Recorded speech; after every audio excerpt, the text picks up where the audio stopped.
pesto. Creamy, greeny, cheesy pesto. Traditionally made with basil, but who says we can't use watercress? That is a pesto of a different flavor. It's a little bit peppery, and it'll bring a whole new meaning to pesto in linguine. This is what watercress looks like. At first, you think you're eating spinach, but then boom, it kind of comes in with this spicy, radishy flavor in the end. And all you really want to do is cut off those big stems on the end. I was doing a bit of reading on watercress. Not only is it crazy packed with nutrients, like insanely good for you, but they claim it was actually the first leafy green that was ever consumed by human beings.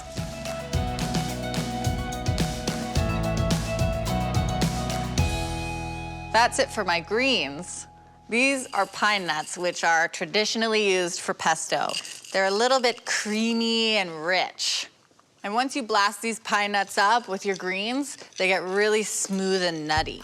But first, I'm gonna toast them because it'll release all of those natural oils in the nuts and get you a really deliciously deep flavor.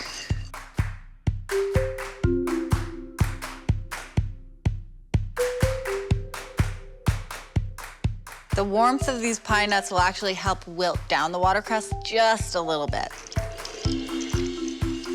A squeeze of fresh lemon just to brighten it all up and give it that awesome pesto acidity.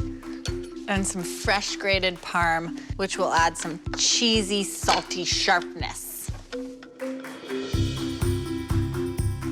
I actually like to make a lot of pesto at my house because my husband is absolutely obsessed with pasta, and you can only have tomato sauce so many times.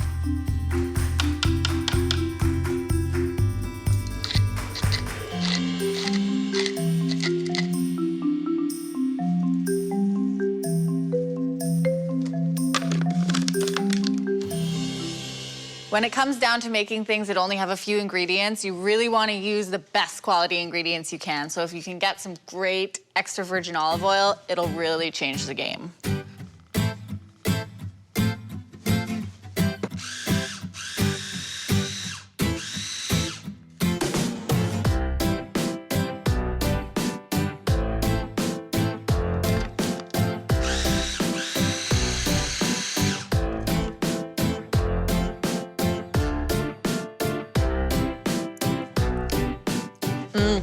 Perfect.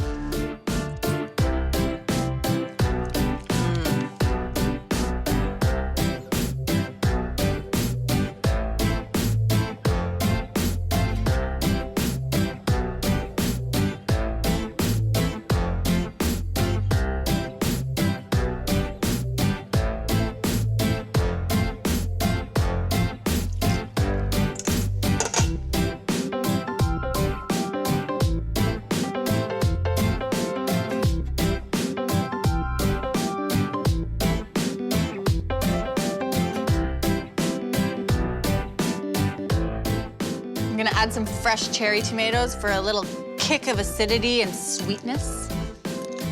And look at that color. Oh gosh.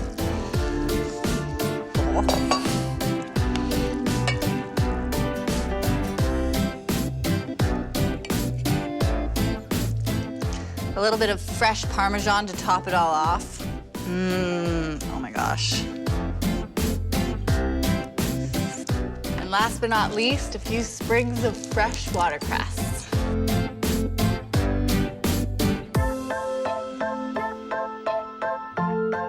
Oh wow, this looks so beautiful.